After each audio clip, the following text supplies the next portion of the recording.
શ્રી સ્વામિનારાયણ ભગવાનની જય. યોગી બાપા કહે છે, જ્ઞાનનો શું ફાયદો? આપણે જ્ઞાન તો થયું, પણ એનો ફાયદો શું? અને ફાયદોમાં કલ્પના બહાર વાત કરે છે. હવે ધાર્યું ના હોય એ વાત કરે છે. જ્ઞાન કોઈનો અવગુણ આવે નહીં. હવે આમ જોવા જઈએ તો કોઈ મેળ પડે નહીં.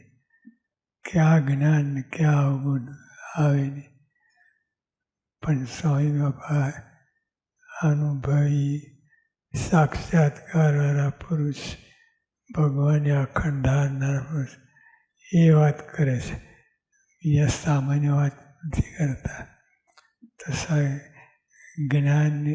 જ્ઞાનનો શું ફાયદો? આપણે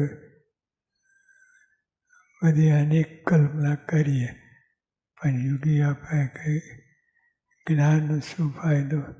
કોઈનો અવગુણ ના આવે. આપણને લાગે યોગી આપણા એક જ વાત ઘૂંટ કરે છે અને ઘૂંટાવે છે, પણ આમ તેમ કરીએ તો આ સરવારો આવે કે જ્ઞાન ફાયદો શું? કોઈનો અવગુણ આવે નહીં.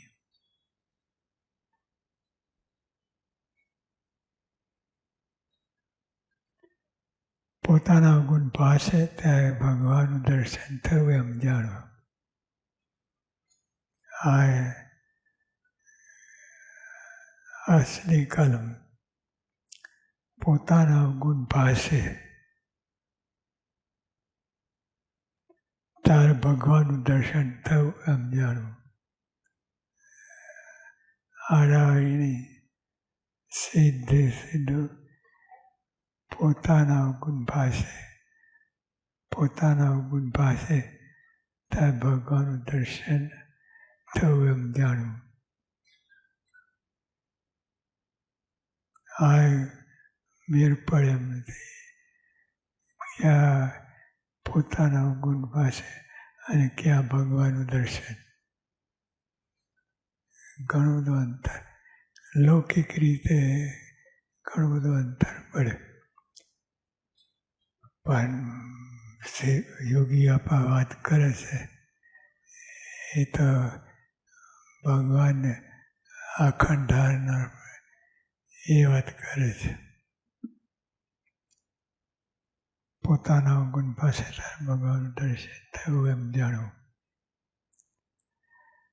સત્પુરુષ મળ્યા એ જ મોક્ષ. પતી ગયું. આપણે આવું રહેવું.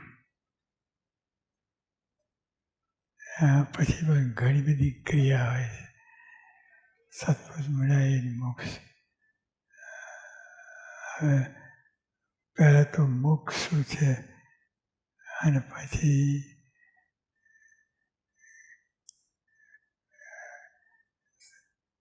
સત્પુરુષ કેવી રીતે આ મોક્ષમાં ઘૂસી ગયા એ બધું. એટલે આ અલૌકિક પરાવાણી છે. એમાં આપણે બહુ વિચાર ત્યારે ખબર પડે કે આ વાત સાચી છે.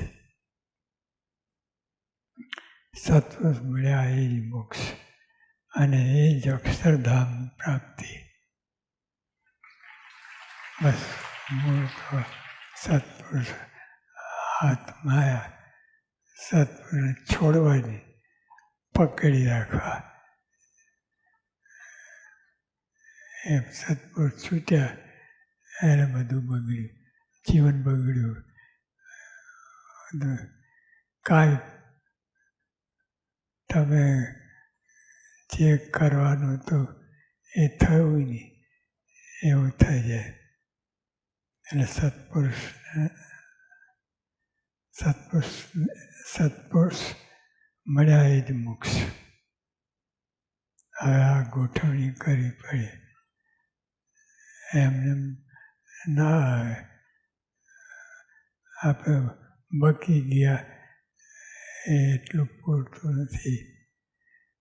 મોક્ષ